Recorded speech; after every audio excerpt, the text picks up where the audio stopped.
어떤 루트로 빅로에 들어가든지 인터뷰 난이도는 사실 워라벨이라고 사람들이 부르진 않거든요. 그냥 워라벨은 연봉, 이거는 이제 많은 분들이 궁금해 하시는데, 안녕하세요 여러분. 오늘은 미국 대형 로펌에 관해서 이야기를 해보려고 하는데요. 제가 미국 빅로에 일을 하잖아요. 그래서 이거에 관해서도 질문을 많이 받는데, 그래서 제가 여태까지 받은 질문들 중에 제일 자주 질문해 주셨던 것들을 모아서 또 Q&A 식으로 준비를 해봤습니다. 거기다가 또 제 개인적인 경험담, 그리고 좀 흥미로운 얘기들 또 많이 넣어놨으니까 끝까지 가주세요. 빅로는 그냥 미국에 있는 대형 로펌들을 부를 때 사람들이 쓰는 용어예요. 이게 어떤 특정 정의나 아니면 정해둔 기준은 없거든요. 어떤 게 빅로고 어떤 게 스몰러인지. 근데 이제 빅로라고 하면은 사람들이 일반적으로 뭐 변호사 100명 이상 정도의 로펌 또는 세계적으로 지사가 많이 있는 글로벌 대형 로펌을 부를 때 빅로라는 용어를 씁니다. 약간 포춘 500 리스트 같은 것처럼 이제 로펌계에서도 그런 리스트가 있어요. 엠러 100라고 아메리칸 로어라고 하는 오르가니제이션에서 매년 출시하는 리스트인데, 그게 레비뉴 순으로 미국에 있는 대형 로펌 순위 100개를 매겨놓은 거거든요. 거기 안에 들어가면은 확실히 빅로고, 거기 안에 못 들어간다고 하더라도 뭐 상황에 따라서 빅로라고 불릴 수도 있어요. 어떤 루트로 빅로에 들어가든지 일단 단계는 두 단계예요. 첫 번째는 이제 레주메를 보고 스크리닝을 통과해야 되고, 이제 레주메를 보고 나서 이 사람이 인터뷰 할 만하다 싶으면은 그 로펌에 있는 변호사들과 1대1로 인터뷰를 합니다. 그래서 이 인터뷰를 할 때는 대부분 1대1로 하거나 아니면 1대2 지원자랑 거기 있는 변호사 2명. 근데 저희 회사 같은 경우는 뭐든지 다 1대1로 하거든요. 그리고 이게 30분짜리 인터뷰예요. 그래서 하루 초청을 해서 회사로 오게 한 다음에 몇 시간 동안을 잡아놓고 그냥 백투백으로 이 변호사랑 30분 만났다가 다른 변호사랑 30분 만났다가 이렇게 30분 간격으로 계속 그렇게 변호사들과 인터뷰를 하는 식으로 진행이 됩니다. 이 로스쿨생 같은 경우에 빅로에 지원할 때 제가 다른 영상에서도 이걸 언급을 한 적이 있는데, 보통 1학년 끝나고 여름 인턴을 한번 하고 2학년 끝나고 여름 인턴을 한번 하는데, 2학년 끝나고 하는 그 인턴십, 그 기간 동안 인턴들을 많이 뽑고 그 서머 어소시에이트라고 하거든요. 그리고 나서 그 서머 동안에 인턴십을 하고 나면은 대부분은 내년에 정규직으로 다시 돌아오라고 오퍼를 줍니다. 로스쿨생들 같은 경우는 그 인턴십을 할 때 이 레주메랑 인터뷰하는 과정을 거치게 돼요. 이 인터뷰 난이도는 뭐 쉽지는 않은데, 또 이거를 막 약간 수다 떠는 거 좋아하고 대화하는 거 좋아하시는 분들이면 사실 그렇게 어렵지 않을 수 있거든요. 왜냐하면 로펌 들어갈 때 보는 인터뷰는 기술적인 어떤 법률에 관한 지식을 물어보는 게 아니라 그냥 그 사람의 성격이 어떤지, 그 사람이 여태까지 어떤 경험을 했고 얼마나 열심히 살아왔고 이 사람이 우리 팀에 왔을 때 잘 어울릴 만한 사람인지, 그런 거를 주로 보거든요. 그러니까 지식적으로 뭐가 어렵지는 않은데, 이 전 질문에서 제가 말씀드린 것처럼 1대1로 거의 30분 간격씩 이렇게 인터뷰를 해요. 그럼 그 30분 동안 내가 대화를 얼마나 잘 스무드하게 끌어나가느냐, 그리고 레주메에 관한 뭐 질문을 했을 때 내가 얼마나 재치 있게, 그리고 얼마나 내 경험을 잘 살려서 얘기를 하느냐, 그리고 내가 얼마나 이 회사에 오고 싶고 얼마나 이 회사에 대해서 알아봤고 나는 이 팀에 너무너무 같이 하고 싶다, 약간 이런 거를 다 자연스럽게 끌어내야 되기 때문에 그런 대화가 되게 술술 잘 나오시는 분들은 인터뷰가 그렇게 생각보다 어렵지 않고 그냥 30분 동안 여러 명 만나면서 네트워킹한다, 약간 이런 식으로 생각하실 수도 있어요. 근데 이제 대화하는 게 어렵거나, 약간 특히 로스쿨생들 같은 경우에는 뭐 막 연차가 많이 쌓인 그런 시니어 변호사들하고 특히 인터뷰할 때는 뭔가 좀 주눅 들고 그런 게 있을 수가 있거든요. 그래서 그런 부분이 조금 뭐 어렵다고 볼 수 있는데, 인터뷰 난이도 자체는 법률적인 지식을 필요로 하는 게 아니기 때문에 이건 좀 차바사 얼마나 대화하는 게 쉽게 자기한테 오고 이걸 잘 끌어내느냐, 아니면 약간 좀 쩔쩔매고 남들하고 30분 동안 그렇게 얘기하는 게 좀 부담되거나 좀 떨리거나 긴장되거나 뭐 이렇게 해서 좀 어버버거릴 것 같다, 뭐 그러면 좀 어렵다고 느끼실 수도 있는 것 같아요. 그리고 제가 이제 저희 회사에서 N년째 인터뷰를 보고 있거든요. 로스쿨생들도 인터뷰 보고 다른 뭐 로펌에 있다가 저희 회사로 이직하려는 사람들도 인터뷰를 보고 이렇게 여러 명을 인터뷰를 해봤는데, 제가 나름 그래도 인터뷰 잘 보는 팁을 드리자면은 최대한 자연스럽게 뭔가 레주메에 관해서 얘기하는 거는 빨리빨리 넘어가고, 그 인터뷰 보는 사람하고 어떤 좀 인간 대 인간으로 유대관계를 맺어서 수다 떨듯이 이 일과 관련 없는 뭐 취미 얘기를 한다던가 뭐 어떤 공통 관심사가 같은 걸 찾아서 그거에 대해서 얘기를 한다던가 다가올 여행 계획에 대해서 얘기한다던가 약간 그런 식으로 발전하는 인터뷰가 제일 자연스럽고 제일 결과가 좋은 인터뷰 같아요. 그리고 또 한 가지 팁을 드리자면은 레주메에 있는 거는 진짜 솔직하게 내가 했던 경험 토대로만 쓰시고 이거를 막 엄청 부풀리거나 뻥튀기를 하거나 특히 거짓말 하시면 진짜 절대 안 돼요. 거짓말하면은 변호사들이 그래도 괜히 변호사가 아니잖아요. 예리하단 말이죠. 그래서 거짓말을 하면은 이게 쉽게 캐치가 돼요. 제가 어떤 일이 있었냐면은 제가 이거는 로스쿨생을 인터뷰할 때 얘기인데 제가 하는 분야에 관심이 있다면서 되게 인터뷰 때 막 그런 걸 엄청 어필을 했어요. 제가 뭐 그럴 수 있지. 뭐 관심 있는 분야가 이미 정해졌을 수 있죠. 그래서 제가 알았어 이러고 그냥 약간 다른 주제로 넘어가서 뭐 취미는 뭐냐 뭐 시간 날 때 뭐 하냐 약간 이렇게 물어봤는데 자기는 그때도 제가 하는 분야에 대해서 막 공부하고 그런 거에 대한 팟캐스트 듣고 뉴스 듣고 막 이렇게 한다는 거예요. 근데 솔직히 저도 그렇게 안 하고 제가 여태까지 만난 수백 명의 변호사들 중에 그렇게 하는 사람 절대 없거든요. 그래서 나는 그런 분야의 팟캐스트가 뭔지도 모르겠어. 뭐가 있는지도 모르겠는데 아무튼 뭐 그렇게 자기는 시간을 때우고 그걸 너무 즐겨 한대요. 근데 그런 거는 진짜 뻥일 수밖에 없거든요. 그런 걸 듣는데 뭐 진짜 엄청 부풀려서 얘기한 걸 수도 있지만 근데 쉬는 시간에까지 그렇게 너무 그런 사람은 좀 별로일 것 같은데 약간 이런 거 있잖아요. 그냥 되게 자연스럽고 순수하게 자기 자신을 표현하면 되는데 너무 인터뷰하는 사람이 듣고 싶어 할 만한 말들만 골라서 하는 것도 사실 독이 될 수 있어요. 그러니까 인터뷰할 때는 항상 솔직하고 자기 자신을 그대로 표현하고 뻥튀기 하거나 거짓말 절대 하지 마세요. 빅로들도 랭킹이 계속 매겨져요. 근데 이게 사실 그렇게 중요하지가 않은 게 랭킹 뭐 매번 바뀌고 뭐에 따라서 이 순위를 매기는지 따라서 랭킹이 다 뒤죽박죽이에요, 회사가.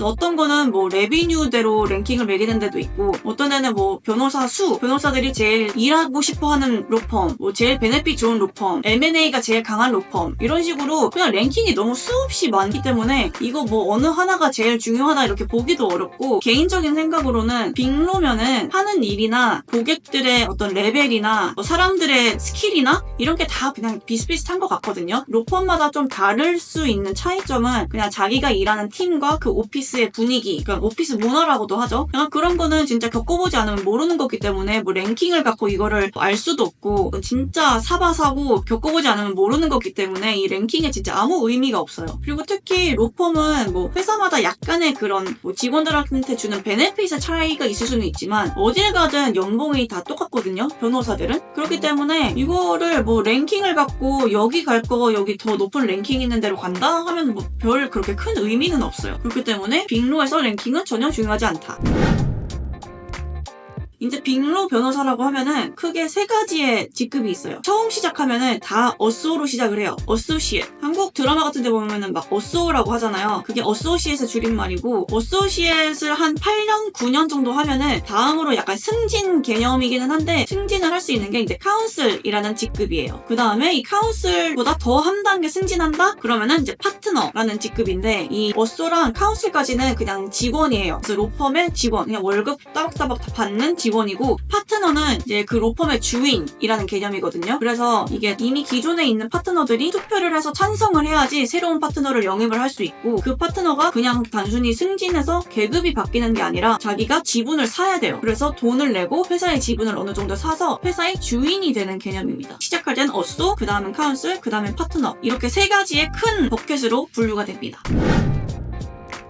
연봉 이거는 이제 많은 분들이 궁금해 하시는데 이거는 사실 뭐 약간 뭐 부끄럽거나 뭐 비밀스럽거나 막 이럴 만한 게 없어요. 왜냐면은 빅로 어쏘들의 연봉은 그냥 다 공개가 돼 있어요. 그리고 제가 아까 말씀드렸듯이 빅로마다 이 연봉 스케일이 다 똑같아요. 그래서 어느 대형 로펌을 가든지 1년차 연봉 다 똑같고 3년차 연봉 다 똑같고 다 1년에서 8년차까지는 그게 다 정해져 있어요. 그래서 어느 대형 로펌을 가든지 이게 다 맞춰져 있습니다. 이게 똑같은 게 대형 로펌들마다도 똑같은데 또 어떤 게 똑같냐면 그 로펌의 어느 지사를 가든 똑같아요. 뉴욕 지사에서 일하든지 캘리포니아 지사에서 일하든지 아니면 뭐 텍사스 지사에서 일하든지 연봉이 다 똑같습니다. 이제 어쏘 변호사 기준의 연봉은 이제 베이스 샐러리가 있고 거기다가 보너스가 있어요. 그래서 베이스 샐러리는 말 그대로 그냥 연봉이어서 그냥 내가 취직만 된 상태라면은 꾸준히 받는 거고 보너스는 대부분의 로펌들은 1년 동안에 몇 시간의 빌러블 아워를 채워야 이 보너스를 받을 수 있는 자격이 된다. 이런 식으로 정해놓거든요. 그래서 대부분은 한 1800시간에서 많게는 한 2200, 2300시간까지 그 타겟을 정해놓는 것 같아요. 그래서 그 시간을 못 맞추면은 이 보너스를 받지 못합니다. 여기서 중요한 거는 그 시간을 맞출 때 이게 그냥 1년 동안에 내가 근무한 시간이 아니고 1년 동안 내가 빌러블 아워를 청구한 시간이에요. 펌에서는 이 빌러블 아워, 넌 빌러블 아워라는 개념이 있는데 빌러블 아워는 내가 클라이언트가 준 일을 갖고 그거에 대한 업무를 볼 때 내가 쓴 시간을 클라이언트한테 청구를 하거든요. 그래서 시간당 얼마, 1년차 변호사는 시간당 얼마, 5년차 변호사는 시간당 얼마 이런 식으로 해서 그 변호사가 쓴 시간만큼 곱하기 그 시급 해갖고 클라이언트한테 청구를 해요. 그런 시간만 더해서 1800에서 2200, 300 이 시간이 돼야지 보너스를 받는 거고 넌 빌러블 아워 클라이언트에 관한 일 외에도 그냥 회사를 다니다 보면 다른 일들이 많이 있잖아요. 회사 내부적으로 트레이닝이 있을 수도 있고 뭐 네트워킹 이벤트를 갈 수도 있고 뭐 마케팅 같은 거를 도와줄 수도 있고 그런 데 쓰는 시간은 이 보너스를 채우는 시간에 카운트되지 않습니다. 그래서 도대체 빅로 어소들의 연봉이 얼마냐 좀 구체적으로 얼마인지를 궁금해 하실 수도 있는데 이건 진짜 그냥 공개된 거기 때문에 구글에 빅로 샐러리만 쳐도 나와요. 근데 제가 대신 여기 찾아드렸습니다. 보시다시피 1년차 연봉이 굉장히 높아요. 사회 초년생 그러니까 진짜 그냥 대학교 졸업하고 로스쿨 바로 가서 변호사 된 막 24살,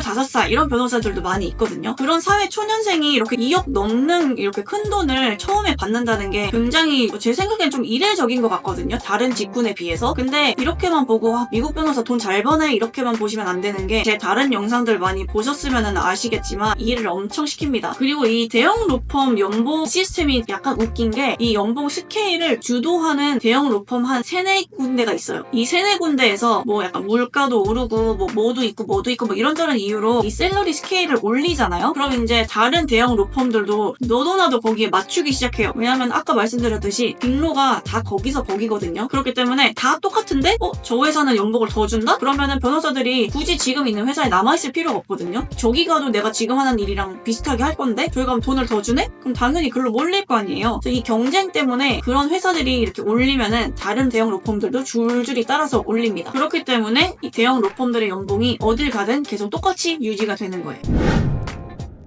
사실 워라벨이라고 사람들이 부르진 않거든요. 왜냐면 워라벨은 사실 없다고 봐야 되는데 이제 워라벨의 그 밸런스보다는 사람들이 바운더리라는 표현을 더 자주 써요. 일이 힘들고 내가 해야 될 게 많고 책임감도 있어야 되고 빠릿빠릿하게 대답해야 되고 필요한 게 있으면 일을 해야 되지만 어느 정도 나의 그런 개인 생활을 유지하는 선에서 그 일을 해야 되잖아요. 그렇기 때문에 바운더리를 잘 세팅을 하는 것이 이제 빅로에서 오랫동안 살아남을 수 있는 방법이라고 하거든요. 제 일의 특성상 바쁠 때는 진짜 엄청 바빴다가 안 바쁠 때도 또 엄청 한가해요. 그렇기 때문에 뭔가 바쁠 때 그거를 잘 견딜 수 있으면은 안 바쁠 때는 또 약간 어느 정도 여유를 즐길 수 있고 뭐 근무 시간이어도 그냥 뭐 가서 볼일 보고 개인적인 거 처리하고 뭐 이렇게 할 수 있는 유연성이 있기 때문에 워라벨은 그냥 팩트로 놓고 보면은 진짜 안 좋은데 그 바운더리만 세팅을 잘 하고 그 유연성을 잘 이용을 하면은 그렇게 나쁜 라이프 스타일은 아닌 것 같아. 근데 어디까지나 그 바운더리 세팅하는 거는 everything in moderation 이라는 프레이즈가 있어요. 영어로. 정도껏 해라. 적당히 해라. 이런 뜻인데 이 바운더리를 너무 나 편하자고 이기적으로 세팅을 해놓는 사람들 가끔 있거든요. 특히 1, 2년 차 때 요즘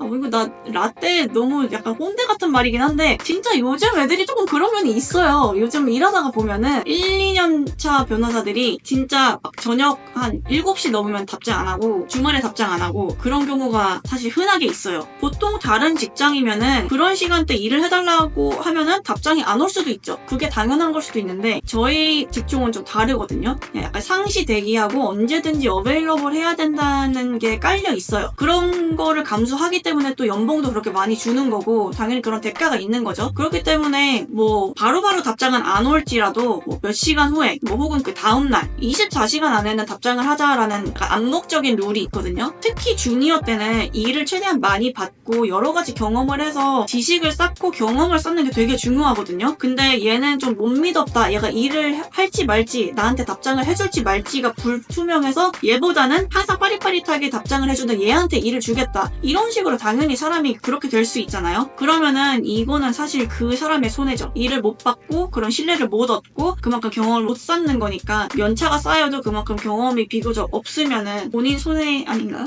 너무 꼰대인가?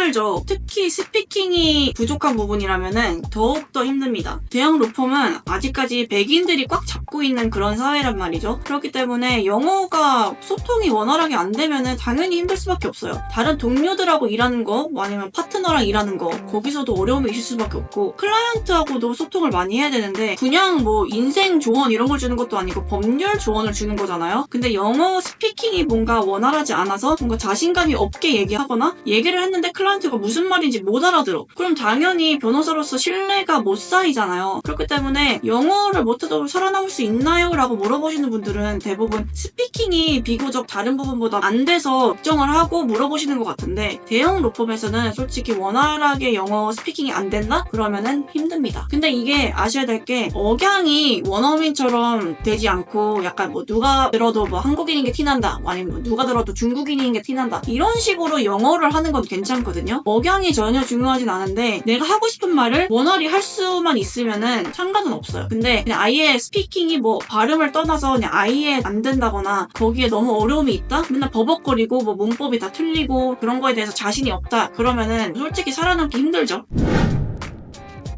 대형 로펌들은 어떻게든 인재면 데리고 오려고 합니다. 그렇기 때문에 이 유학생들은 미국에서 합법적으로 일을 하려면은 H-1B라는 취업 비자가 필요해요. 그거를 직장에서 스폰서를 해줘야 되는 건데 로펌들은 그거 다 스폰서 해줍니다. 그리고 더 나아가서 영주권까지 스폰서를 해주는 로펌들도 있거든요. 이거는 약간 취업 비자는 그냥 무조건 있어야지 일을 할 수 있으니까 당연히 해주는데, 영주권은 필수는 아니기 때문에 이거는 자기가 일하는 로펌이랑 어느 정도 니고시에이트를 해서 이거를 해준다는 약속을 받아야 돼요. 신분에 상관없이 유학생도 빅로에 취직할 수 있으니까 너무 걱정하지 마시고 일단 거기까지 가기 위해서 성적 관리 잘하시기 바랍니다.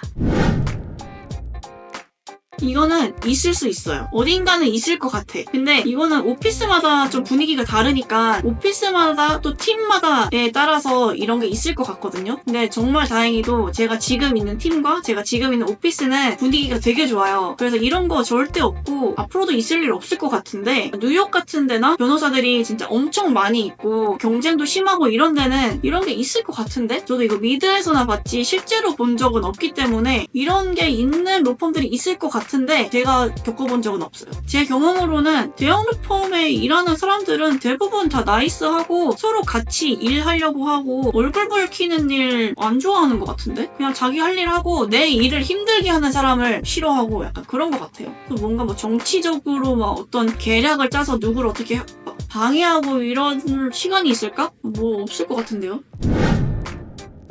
차별 저는 없는 것 같은데? 로펌이야말로 그냥 엄청난 그 캐피털리즘의 끝판왕. 돈 벌어다 주면은 좋아하고 일 잘하면 좋아하고 미국인이든 미국인이 아니든 차별은 없는 것 같아요. 근데 아까도 말했듯이 이 대형 로펌들이 되게 백인 남자들이 아직은 꽉 쥐고 있는 그런 인더스트리이기 때문에 그런 숫자들만 보면은 파트너십에 동양인이나 뭐 다른 뭐 흑인이나 다른 타 인종들이 많이 없기는 하거든요. 비교적. 그거를 근데 차별이라고 볼 수 있을까요? 그냥 백인들은 오래전부터 시작해왔고 오랫동안 쌓아왔던 거니까 그냥 숫자가 많은 거고, 비교적 늦게 시작한 타 인종 사람들은 늦게 시작했으니까 그만큼 숫자가 없는 거 아닐까요? 받았다라고 느낀 적은 한 번도 없어요. 오히려 마이너에 있는 사람들은 어느 정도 우대를 더 받는 것 같아요. 로펌들이 워낙 다양성을 중요시하고, 예를 들어 클라이언트한테 이 일을 저희 주세요라고 피칭을 할 때도 그 팀을 꾸릴 때 되게 다양성이 보이게 꾸리거든요. 그렇기 때문에 주류 사회인 뭐 백인 남자가 아니더라도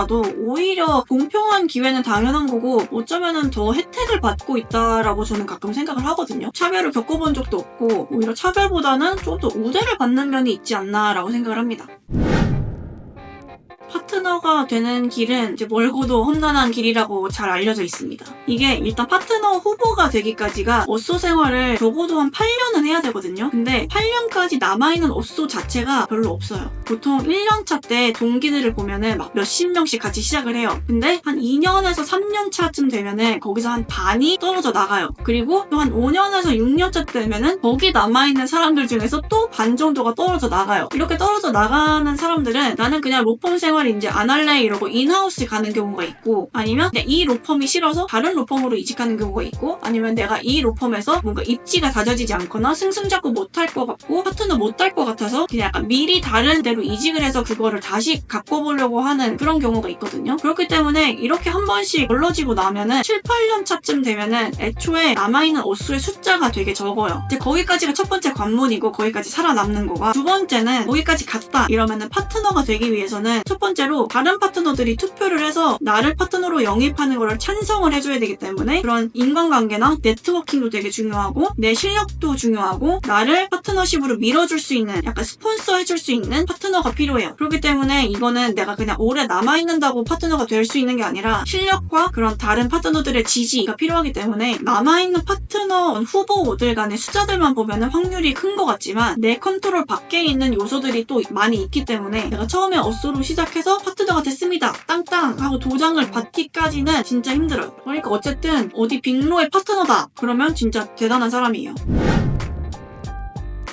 빅로 경력이 있다? 이러면은 이직 기회는 무한대로 많아요. 1년차 어쏘를 예를 들면 2, 3개월만 이제 빅로에서 일하잖아요. 리크루터들이 엄청 이메일 와요. 다른 로펌으로 가지 않을래? 인하우스로 가지 않을래? 이러면서 연락이 엄청 오거든요. 빅로에서 시작했다 그러면은 이직 기회는 엄청 많습니다. 이 빅로에 시작하고 중간에 다른 곳으로 가는 사람들은 다른 로펌으로 가는 경우, 다른 회사로 가서 인하우스 리걸 카운슬로 가는 경우, 또는 뭐 정부 기관 같은 데 가는 경우, 이런 게 제일 큼직큼직하게 빠지는 길이거든요. 제가 약간 어느 정도 바이어스가 있을 수 있는데 빅로가 제일 들어가기 힘든 티어라고 생각하고, 그 다음에는 그 경력만 있으면은 다른 곳으로 가는 거는 좀 수월한 것 같아요. 첫 번째는 제가 2년차 변호사 때 중동으로 거의 용병처럼 파견을 간 적이 있어요. 그때 중동에서 엄청 큰 클라이언트가 엄청 큰 프로젝트를 하고 싶은데 당장 시작해서 최대한 빨리 끝내달라 이런 요구를 받았거든요. 그래서 일손이 부족해서 제가 용병으로 가서 도와준 적이 있어요. 근데 이제 도와주러 가는 입장이고 또 여기서 중동 엄청 멀잖아요. 왔다 갔다 가는 길 다 비행기 비즈니스 클래스, 가서도 5성급 호텔에서 2주 동안 묵고 삼시세끼 먹는 거 다 커버해주고, 또 도와주러 간 입장이니까 엄청 고맙다, 잘 와줬다 이러면서 엄청 대우도 잘해주고, 어떻게 그렇게 사회 초년생이 이런 경험을 해보겠어요. 이렇게 출장으로 회사에서 보내줬으니까 제가 물론 일을 하러 간 거지만 그런 좋은 경험 할 수 있었다고 생각해요. 그건 진짜 아직까지도 잊혀지지 않는 탑1 경험입니다. 그때 유튜브를 시작했었으면 진짜 재밌는 영상 많이 나왔을 텐데 아쉽다. 두 번째는 이제 고객 회사에 초대가 돼서 방문을 하러 가는데 전용기를 무려 타고 오라고 초청을 해준 거. 예전 영상들 보시면은 그 출장기가 나와 있는 영상이 있는데 언제 그렇게 전용기를 타보겠어요. 그 회사에서도 그 전용기는 임원들만 탈 수 있는 전용기였거든요. 근데 이제 제가 일을 하러 간 것도 아니고 업무는 그냥 원래 봐주고 있었던 거고, 그때가 한창 코로나 이제 끝나고 나오는 시기여서 얼굴을 아직 못 봤으니까 우리 회사에 와서 얼굴 보고 인사하자, 약간 이런 겸사겸사 초대를 해준 거였는데 약간 출장 개념보다는 좀 놀러 간 거죠. 인사하고 네트워킹하러 간 건데 전용기를 또 이렇게 태워주셔가지고 좋은 경험을 했습니다. 근데 나는 솔직히 그거 약간 멀미 나가지고 보통 큰 비행기가 난 것 같던데. 세 번째는 제가 하는 일이 투자, 상장, M&A 이런 거 하잖아요. 그러니까 제가 하는 일들이 막 신문 1면에다 뉴욕타임즈나 월스트리트저널, 블룸버그 이런데 힘들게 막 몇 달 동안 일해서 끝났는데, 그런데 제가 한 일이 프런트 페이지에 떡하니 이 회사가 이 회사를 인수함, 아니면 이 회사 상장하다 이런 식으로 나오면은 진짜 얼마나 뿌듯해요. 뭔지 알죠? 그런 거 보면은 내가 뭔가 이 회사들의 세계에 뭔가 한 획을 그었구나, 약간 그런 느낌이 들면서 되게 뿌듯하고, 뭔가 내가 되게 대단하고 역사적인 거에 동참을 한 느낌이고, 그런 느낌을 받을 때 좀 뿌듯하고 뭔가 이거 진짜 값진 경험이다 라고 느끼게 해주는 것 같아요. 네, 지금까지 미국 대형 로펌에 대해서 이야기를 나눠봤는데요. 7년 동안 빅로 생활을 하면서 보니까 1, 2년 차 때 느꼈던 감정들과 한 3, 4년 때 느꼈던 감정들, 그리고 지금 느끼는 감정들이 되게 달라요. 다 그때마다 다른 경험을 했고, 지금 되돌아보면은 힘든 일도 많이 있었지만 여기까지 오는 게 물론 쉽지 않았지만 그래도 너무 다 값진 경험이었고 내가 좋은 변호사로 성장하는데 큰 도움이 된 것 같아요. 미국 대형 로펌을 꿈꾸시는 분들은 포기하지 마시고 계속 파이팅 하시기 바랍니다. 언젠가 이 빅로 인더스트리에 오셔서 만나게 되면은 반갑게 인사해요. 그럼 오늘 영상은 여기까지. 안녕!